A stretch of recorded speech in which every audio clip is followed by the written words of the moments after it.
Today I want to talk about my mind. And I don't mean the mind in general. I mean my mind in particular, as in the way I sort of conceptualize my mind when I try to think about my mind and when I try to think about my life.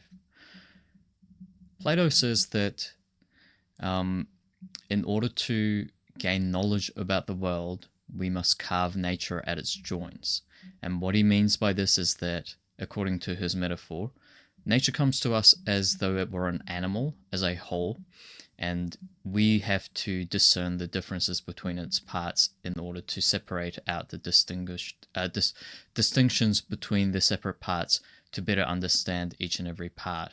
Because taking nature as a whole, it's a sort of a hodgepodge mixed with no apparent and obvious logical rules inherent to nature as a whole, but taking each and every component of nature, we can distinguish the sort of the internal logic of each part as a way to work out the laws of nature. And in a very similar way, Zhuangzi has a story in his collection of sayings about and sayings and stories about a story about a butcher who was so good that when he was performing his duties at a religious ceremony, the emperor came up to him and asked how he was able to perform his butchery duties so well. And the butcher initially was very self-effacing, saying, "Oh, this is no big deal. I'm just a humble butcher." But upon being pressed again by the emperor, told him that initially, when I began taking up butchery, I could only see the ox as a whole animal. But upon years and years of training, I began to see not the whole ox, but the components of the ox. And all that were left to me afterwards was to simply see the heavenly pattern of the ox. And from then on, my knife would never run across the grain or run into a sinew or ligament, and would perfectly glide through the gaps and spaces between the parts of the ox. And so the Butcher Ding, was able to sort of dance his way through the duties of the butcher rather than having to struggle to cut up the oxes for the religious ceremony. And I think that there are certain natural ways for each and every individual to carve up their own mind in terms of figuring out which components constitute their mind. And I think this is a good thing to do in order to better understand yourself. One of my least favorite sort of sentiments is the notion that, oh, you shouldn't put labels on things or dissect things too much. It'll ruin the magic of it. Don't dissect the joke like a frog, or whatever the saying goes. It's a terrible saying. I think you should dissect jokes, and I think you should dissect your own mind in order to better understand why the joke is so funny, maybe why you're so funny, and to better understand how your mind works in order to be a better friend to yourself and to operate your own mind better. You got to read the manual. You got to read the manual to better operate the machinery. Although I hate reading the manuals, it's a metaphor, so I read this particular manual. Probably because I'm writing it as I go, so it's like inevitable that I read it. And so, I've looked at many different schemas that other people have come up with for the sort of psychological anatomy of people's minds. The most famous one probably is Freud's tripartite model of the mind: the ego, the superego, and the id. According to Freud, and this is his revolutionary theory from the 1900s, essentially the mind consists of your conscious self, but also your subconscious self, and the subconscious and conscious selves are kind of tied together and regulated through a third entity called a superego, which is a moral, self-censoring principle made up of your own internalized mores that you've adopted either as a matter of sort of human nature, or mostly through education and social pressures. And so it's a matter of internalized social control within your own mind that enforces and reinforces morality uh, and self-repression. And this is the big aspect of Freud's theory. This is a repressing mechanism that keeps the more animalistic or baser instincts, whether it be destructive urges or the unfettered desire for sex and other base pleasures at the expense of, say, social cohesion and harmony, or even the safety of others, but also more complex desires, such as the secret hidden desire to be the top of your class or something like that, that makes you feel embarrassed or ashamed because you are also raised to be humble. Things that your mind perhaps cannot tolerate at this point because it's too much for you, or you don't have the mechanisms or infrastructure in place to handle the intense emotional responses that such desires might evoke in you, are often repressed by your superego, or so says Freud. And the issue with this arrangement of the mind, according to Freud, is that the repression is not always perfect. And in fact, it's never perfect. The hidden and repressed desires always leak out into the conscious mind, into the external world, and these turn into mental disorders and neuroses, such as, say, the compulsion to constantly rewash your hands afterwards, and rewash your hands after touching anything. Perhaps the etiology or the origin of such a disorder is that you have a hidden repressed desire for perhaps flawless beauty of your hands, or something like that. Flawless beauty in general. Perhaps you want to be seen as an angelic being without any hint of flaws or dirtiness. And because this is a desire that you're too ashamed to admit to yourself consciously, it's been repressed. But because it's not been repressed completely, it leaks back out in this perverted, bizarre form that escapes and eludes your conscious interpretation of the symbols and signs inherent within the disorder. And the way, according to Freud, to overcome the dangerous or unpleasant or unhealthy aspects of such incomplete repressions as manifesting through neuroses is through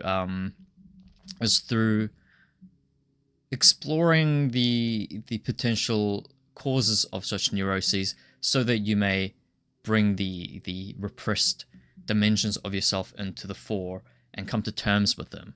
Perhaps you process them emotionally, perhaps you kind of do something about them. Whatever the case may be, you bring the repressed aspects of yourself to the fore and you deal with them. And Jung, Carl Jung, a contemporary and a student, but also a colleague of Freud's, and also a rival eventually, had a more simplified, well, perhaps not simplified, he had a dualistic model of the mind. So he roughly subscribed to Freud's model of the mind as well, but made a lot of modifications to it. Namely, he thought of the mind as consisting of the ego, which is the conscious dimension of the self, and the shadow, which is the subconscious dimension of the self. And the shadow primarily consists of repressed id, and the id for Freud and for Jung is the sort of non-verbal, primitive, animalistic instincts, namely sexual desires in particular, but also things like thirst and hunger as well. And so for Jung, the process for which Freud consists of the treatment regime, a treatment regime for neurotics, is something that is more universalized and generalized for people, because everybody has a repressed dimension, and here, of course, Freud also agrees. But for Jung, the process of communicating with your shadow, which is the repressed subconscious dimension of yourself, through the conscious awareness of the ego, the conscious external aspect of yourself, and in particular the part of yourself that you present to the outside world, including also to yourself. This process of communication between the ego and the shadow is a perpetual, constant one that you must go through throughout your life in order to become more and more of a whole and fulfilled, authentic sort of a person. Because the shadow, much as with the incompletely repressed dimensions of your private internal subconscious self for Freud, always has an influence on the external conscious waking self. And for Jung, the shadow is perpetual. Almost the entire point for Jung is that it's not that the repression is incomplete, it's that the shadow is ever present in the subconscious. And it always determines or influences the sorts of experiences and the ways that you think in your waking life. And so for Jung, it's not so much an acute treatment regime. It's a matter of continued care that you must engage with your subconscious. And these two models are quite interesting, especially the Freudian one, in that Plato, the ancient Greek philosopher from 300, 400 BC, also had a tripartite model of the soul. He thought that he had a tripartite model of he thought that the soul consists of the mind, which resides in your head, and your heart, your emotions, which resides in your chest, and your body, which resides in your stomach. And these three components roughly correspond to the Freudian model, but not quite. So your mind does the rational, philosophical activities of thinking, whereas your heart or I suppose this is more akin to the ego in the Freudian model, does things like have complex emotions and have emotional desires also. And these are kind of the saner desires, whether it be desire to do well in your studies or what have you, sort of rational desires. But the baser instincts that reside in your torso or your stomach are things like a hunger or lust, but also unnatural, according to Plato, unnatural desires like greed for money. And even more than Freud, despite the fact that Freud really emphasizes the fact that the superego must play the role of a censor within his tripartite model of the mind, Plato makes it even more explicit that this is a hierarchical order of which should take priority when you're giving precedence to one aspect of your soul over the other. Namely, the philosophical, rational aspect of your soul should always be the guiding component.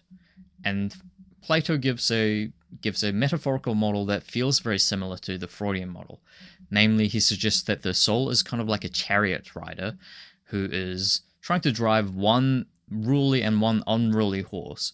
And because the chariot must be dragged by both horses, the chariot rider, which is the philosophical aspect of your soul, the rational aspect, must keep both of the horses in line so that the chariot is not derailed more often by the irrational, baser instincts and desires than the other more well-behaved horse.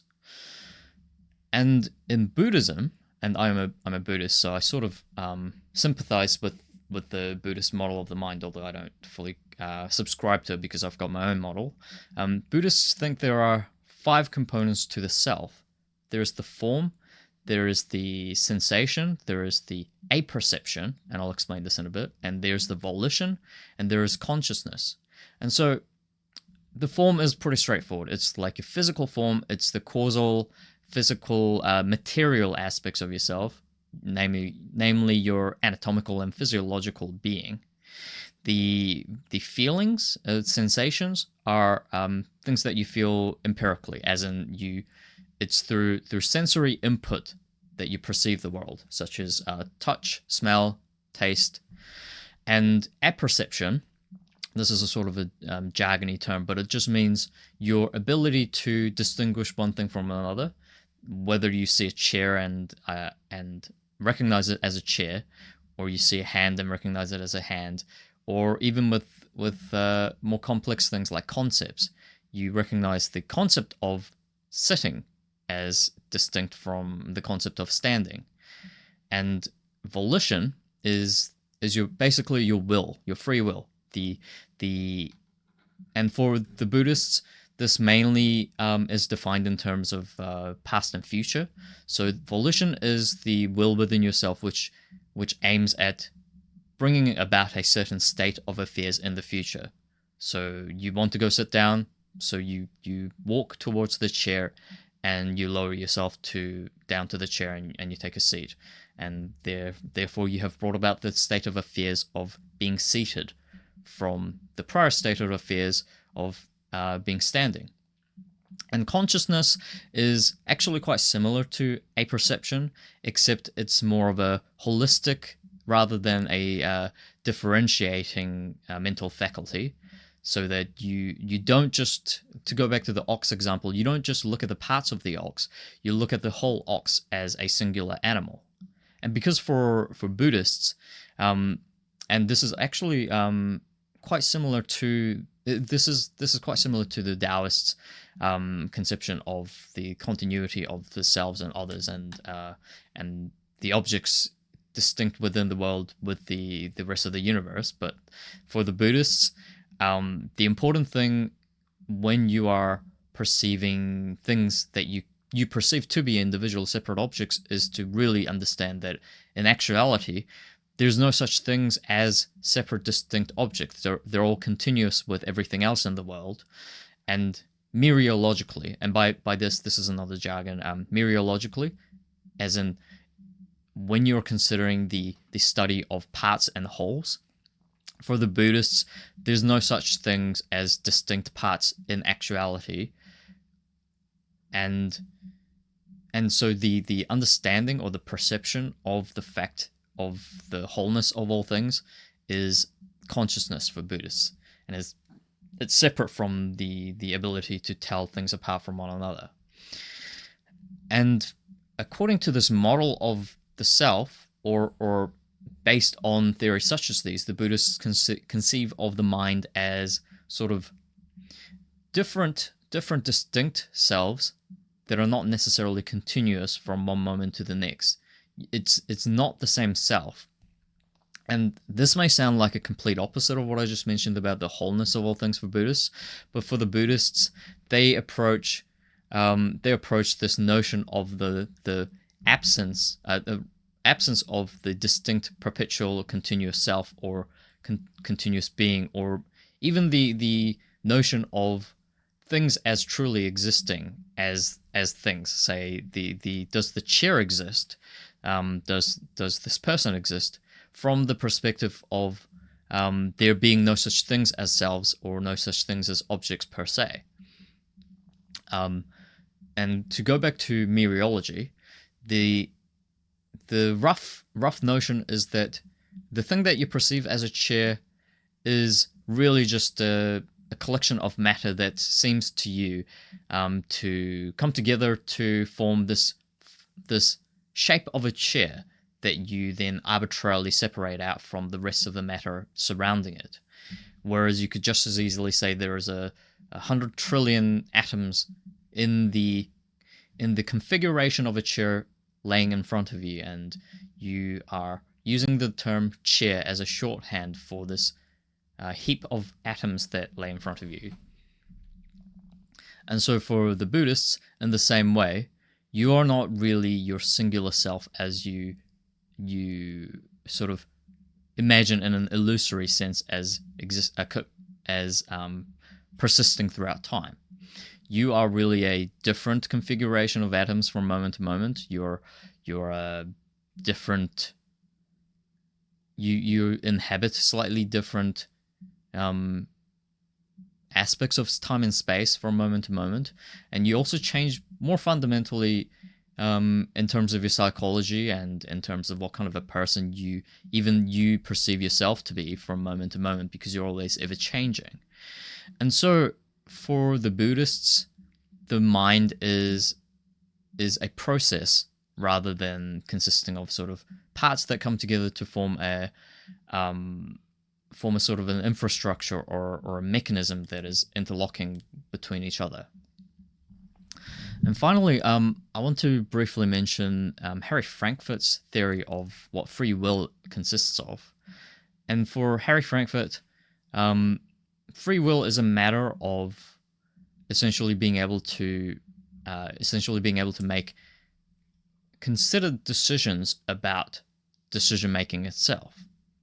And so, typically, when we think of free will or freedom in general, we think of not being tied down, not being being able to carry out certain actions without obstacles or obstruction, having the ability to take certain actions or do certain things or bring about a certain state of affairs. And this is essentially what volition is. But more specifically, actualizable, realizable volition that is backed up by your freedom to not only will things, but also to act out and bring about the willed or desired states of affairs. But more importantly for Frankfurt, it doesn't stop here for his definition of freedom and free will. For him, it's not enough that you have volitions that are realizable or your volitions are frequently realized. He gives an example of addicts, whether gambling addicts or drug addicts, and the fact that they do seem to do certainly have particular desires that they often satisfy, namely taking drugs or going and playing the pachinko or what have you. And he says that this is actually a very good example of a lack of free will or freedom, because these addicts are beholden to and obstructed by their own addictions from having a different life or living life in a different way, even though they have such an intense desire for such things that they would willingly give up just about anything else for another hit. Frankfurt suggests that these addicts, at least the ones that have a still sort of sane self-awareness about their own desires, always will still tell you that I wish I wasn't addicted, even though, yes, I do feel a strong desire to engage in these harmful addictive behaviors.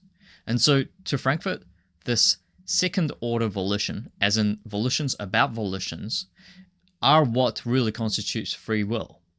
And being able to will yourself into changing your own desires, being able to do something about your desires, being able to make decisions about which sorts of desires you wish to have, and therefore which sort of a person you want to become, and then carrying out particular lifestyles or activities or ways of thinking such that you become the kind of person that you wish to become, is free will.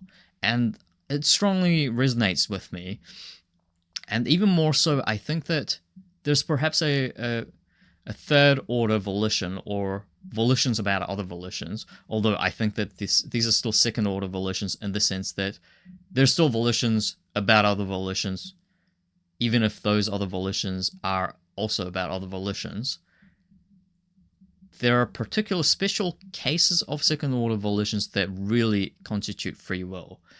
And these are volitions about second order volitions. As I said, it's about really thinking through why you want to become this particular sort of a person rather than another, and why you think this is the right kind of a person to aim to become. Why this is, you think, the right sort of a person to aim to become through the exercise of your second order volitions. And so I think that it's not enough to have a goal about what sort of a person you want to become and then exercise your second order volitions with the aim of becoming a different person. I think what's really important is thinking about what sort of a person you are, what sort of a person you could become, what sorts of different persons, in fact, you could become, and then carefully choosing between the different options ahead of you about what sort of a person you might wish to become. And I think more than anything, the most important the most important practice or influence or resource for you to be able to make the decision about which sort of a person should I aim to become is friendship. And I think that friends are so important because often and this is I'm drawing from several different philosophies here. When you see your friends, sometimes you see in them a realized, more fulfilled, more authentic version of yourself that you wish to see in yourself, or perhaps a kind of a self that you didn't even realize that you wish to become. And now that you've become friends with this particular person, you're inspired to become more like them, or realize yourself in the same kind of a methodologically the same kind of way as this friend of yours has realized himself or herself or themselves, in the sense that you are informed by the sort of friendships that resonate with you into becoming more like your friends. And I think as an extension, and I think this is a very important way to think about friendships, you become a better friend to yourself by learning from friends that are good friends to you. And when you make friends with the right people, with good people who are compatible with you, and with people with whom friendship between you and the other person is truly fulfilling, not in simply the sort of pleasure or contentment sort of sense in immediate satisfaction of loneliness and such, but in the sense of making you into a better person, often in ways that you didn't even know was an available option for you, and also making them into a better person through the friendship as well. And therefore, and I think this is an important lesson to draw from Buddhism here as well, there's a third entity involved in any particular friendship. There's you, the other person, but there's also the friendship itself. The relationship itself has its own well-being and health that you and your friend should take care of, that you should respect, and that you should nurture together. I think that the best friendships are ones in which both you and the friend become better people, and the collaboration, the cooperation between you two to develop a new third entity, the friendship, brings into the world something really amazing and valuable and precious. And I think when you look at the sorts of friendships that really work for you and really resonate with you, you might also think of it in terms of what sorts of needs are being met for me through this friendship, and more importantly, perhaps, what are the sources of such needs that require meeting through these good friendships? Namely, what are the different components of your mind that exist specifically for you? And I think this is quite different from the different ways of conceptualizing the mind that I laid out earlier, whether it be from Freud, Plato, the Buddhists, or Harry Frankfurt, in that I think that everyone should conceptualize of the mind in sort of unique ways, or more importantly, or perhaps more usefully, I think, hop between different models of minds created by other people or by yourself, and then see what fits. Because sometimes one model of the mind really makes sense for you when you're learning certain things, or you're having certain particular needs met, or you're going through a certain phase in your life. And then later on, a different model of the mind might make more sense. And perhaps your mind itself is changing anatomically, figuratively speaking, and you're becoming a different person through this new emergence of different components within yourself. And I think that you should think about what sorts of needs are being met by your best friendships in your life, and then think, what kind of a mind do I have right now? And what can I think about further in terms of what aspects can I improve or grow or develop further, given that I think that at the moment this is the anatomy or landscape or a topology of my mind, and what kinds of needs and wants and desires I can sort of infer from this particular landscape that I've surveyed within my own mind. And so I think here I want to give an example of values of a list of values from my late mentor James R. Flynn. He was a philosopher who was based and a psychologist who was based in Dunedin, and he's famous for the Flynn effect. But he was also a great teacher and a friend. He had what he called the six balls that you must juggle of humane values, and the values that he said that you must juggle as a humanist are happiness, truth, beauty, justice, tolerance, and freedom. And he said that these can't be subsumed by any of the other values. For example, the utilitarians thought that all different human values and ethical goodness and such are ultimately subsumed by the singular good of happiness or pleasure. For example, truth is merely the pleasure of learning things. Beauty is merely the pleasure of seeing pretty looking things. Justice is merely the pleasure of fairness, revenge, or knowing that goodness is rewarded. Tolerance is the pleasure of getting along. Freedom is the pleasure of being able to do things that are more pleasurable. And so Flynn rejects this monistic, singular kind of model of human values, of ethical values, and he suggests that you must uphold all six of these different incommensurable, not incommensurable, distinct, pluralistic sorts of forms of values, and you have to make sure that you're not neglecting any one of these, or at least you must try your best.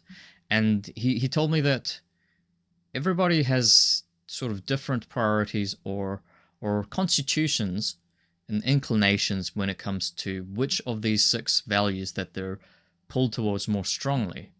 And I think that I'm certainly drawn very strongly towards truth and beauty. And I think I would like to develop my own mind in a way that brings a more balanced approach to all six of the values, so that I value and prioritize happiness more, and especially freedom and tolerance. And I find myself also quite strongly drawn to justice as well, and this is quite intimately tied up with truth for me. But I think that the other 3-4 values that I've sort of, relatively speaking, neglected throughout my life are becoming more and more important to me. And this is in no small part because of many new friendships that I've developed, and the sort of the new values that I've derived from my experiences of making new friendships and honoring them. And also perhaps I'm not as I'm not as intellectually gifted as Flynn was, certainly not, and that is perhaps the reason that I can only hold so many values in my juggling pool at once, or whatever the term for it is. But I'm reminded of Bertrand Russell's 3 great passions that he describes at the beginning of his autobiography. And Bertrand Russell was also very much an intellectually gifted man. He was another genius. But he only lists 3 as the 3 principal passions that drove his entire life and bodies of work.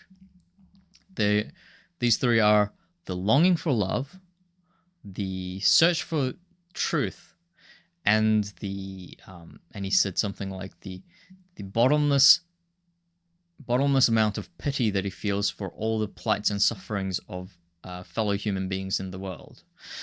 And so for Russell, love is something that is sublime in human existence. It brings human existence to a plane of intense beauty and enjoyment and happiness that is quite rare in our day-to-day life.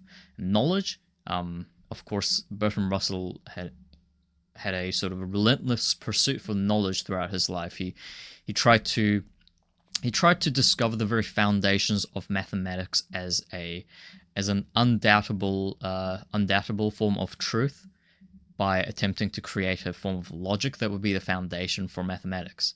He failed, unfortunately, but in the process, he helped to develop and establish analytic philosophy, which is now the orthodox form of doing philosophy in Western universities, and also provided the foundations of modern computing. And so he basically provided the foundations for computers.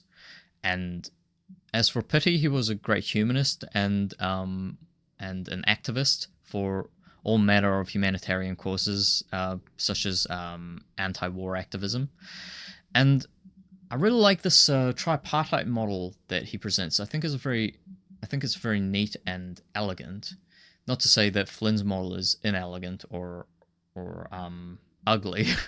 I just find it kind of difficult to wrangle in my head, because there's only so many things that I can hold in my head at once when I'm going about from day to day.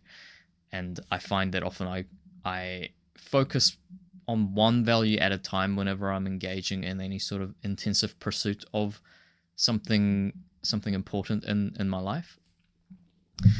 And I have my own model of what my mind seems to consist of, or rather what my three great passions are in my life at the moment. And these are creativity, comprehension, and connection. And this is kind of similar to Russell's own model, but to me, creativity is a deeply private and personal sort of affair. It's a matter of self-remaking, in the sense of Richard Rorty's, when he talks about philosophers such as Friedrich Nietzsche and the other philosophers who engaged with philosophy in a sort of poetic sense, in a poetic modality of recreating the very conceptual models and terms through which you understand the world and you understand yourself.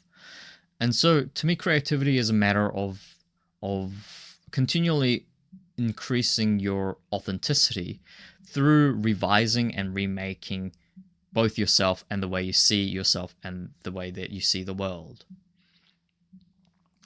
And comprehension, I think, is a bridge between creativity and connection. To me, comprehension is primarily a pursuit of knowledge, but also of skill and virtuosity. It's a matter of coming to understand the world, but also yourself in sort of more theoretical, but also practical terms. It's a matter of becoming more adapted to life itself by coming to familiarize yourself with and becoming better at controlling and manipulating, say, objects, such as give an example of a particular sport or another. The fact that I know how to use the barbells at the gym makes me better at manipulating the environment of the gym and deriving more pleasure and rewards out of the particular environment. And the same would go for whether you learn to code, whether you learn to draw, whether you learn to sing, whether you learn to cook, whatever it may be. And so, to me, comprehension is a very important pillar in this tripartite, I suppose, model of my desires or the values of my life. And as you can see, the model of my mind that I'm sort of roughly hinting at here leans much more closer towards the passions that Russell describes or the values that Flynn describes, rather than an anatomical model of the mind. And finally, connection, I think, is a very important value to me. It consists, of course, of friendships, but also of how I connect with the rest of the world. Not necessarily just with individual persons, but with the world and society, and with culture and with traditions, with the roots that I have in my Korean heritage, but also in my New Zealand upbringing, and in the same way, my roots in philosophy, and particularly within health sciences and bioethics, and the way that I think about the life sciences and biology as a sort of foundation for doing philosophy. All of these things, whether it be literally friendships, literal friendships with actual people, or with or metaphorical friendships with books and authors and concepts and the way of life, or with traditions. I think connection is so important for me in the sense that while creativity covers the private dimensions for me, the connective dimension covers the public aspect for me. And roughly speaking, I think my three interests intellectually at the moment of psychology, philosophy, and politics also correspond roughly to these three values. Creativity for me is primarily a psychological sort of affair wherein I attempt to understand, say, what beauty means to me, and I often understand it in terms of psychology.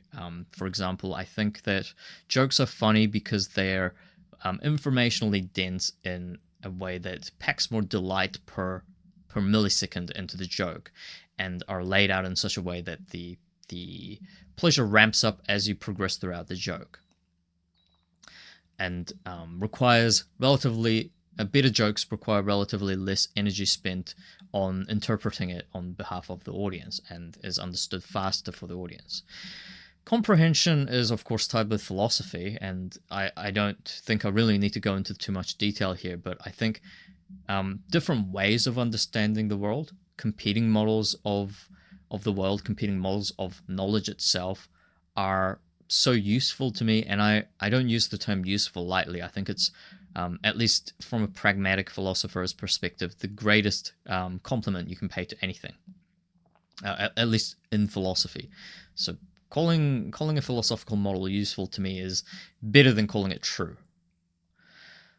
And I think connection, calling it politics might imply sort of a dry or impersonal or perhaps even cynical tone. But I mean politics in the sense of solidarity and camaraderie and the deep feeling of community that ties together societies and communities for thinkers such as Rousseau, but also for many other civically minded philosophers and thinkers. I think that it's very important to have a sense of friendships even being a political affair, not necessarily in the sense of the feminist notion that the personal is always also the political, but perhaps more in the sense of friendships being nonetheless a matter of things like compatibility and hard work and cooperation and collaboration. There's the right way to do friendships and the wrong way to do friendships. I think there's an ethics of choosing the right friends, and I think that to choose the wrong friends is something very unethical. You're not only wasting each other's time, but you're also, I think, making each other into worse people by forcing each other to fit into a particular relationship that is really not good for you, in the sense of, and this might seem circular when I put it this way, when you're engaging in poor friendships, you become worse people, and you also bring about into the world a relationship that is not good. Whereas in good friendships, you become better people and you bring about into the world a relationship that is good. And bad friendships are bad because they're not good friendships. See how it sounds circular, but I think that, as I've described earlier, there are particular aspects of good friendships that make them good. And it's not just by definition of calling them good that they're good. It's a matter of, and I think now this is less of a circular argument, but more of a spiraling sort of an argument that revisits the prior terms and brings about the hidden meanings that I didn't fully engage with earlier. I think good friendships enable you to further develop your creativity, your comprehension, and your connection. And the non-circularity here when I revisit connection, which includes friendship, is that better friends will bring about more friendships for you. You become friends with other people like them. You become a better friend to yourself because you're developing into someone who can have better friendships and better connections. And also, better friendships, good friendships, enable you to be more creative and more authentic. They make you feel safe to become more yourself. And good friendships teach you things. Good conversations with good friends don't waste your time. When you're interacting with or conversing with people who are probably going to be bad friends for you, they generally tend to have no boundaries or respect for your time and energy. And so they don't give you a lot of useful or valuable information or engagement or interactions compared to the amount of time and energy that they demand of you to merely interact with them. And good friends are the opposite. They teach you things, you learn from them even without them directly teaching you things. Just by being around them, you become a better person because you learn so much from them. And I think that good friendships, especially with yourself, always contribute towards the development of your own creativity, your own comprehension, and your own connection.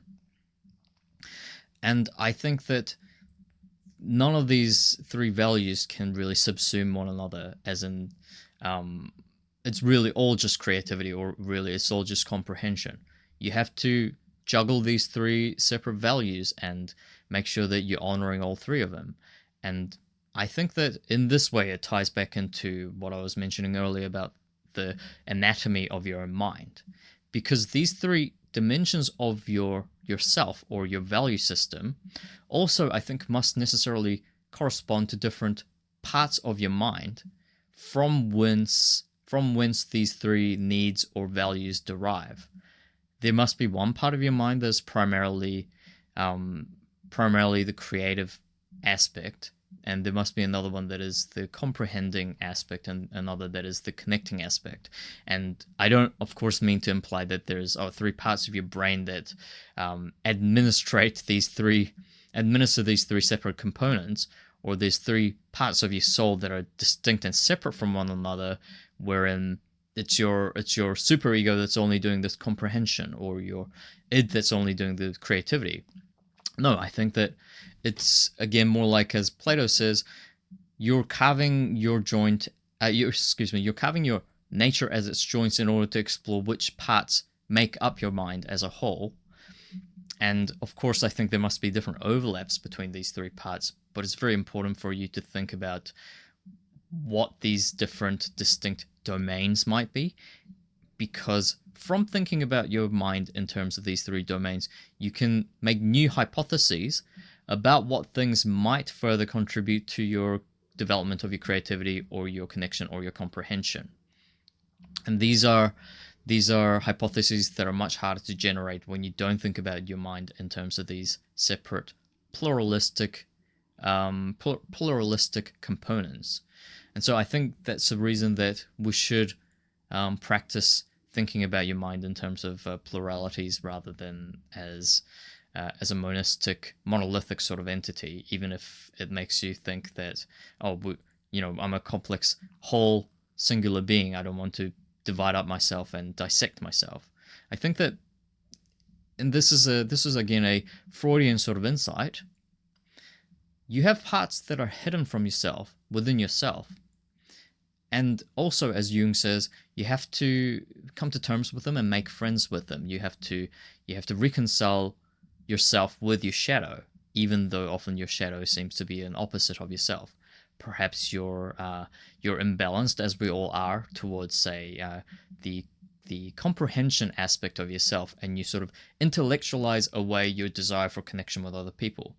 Maybe you should think about the part of yourself that yearns for connection with other people, and kind of give that part of yourself more nurturing and care, and develop the part of yourself and become better at connecting with people.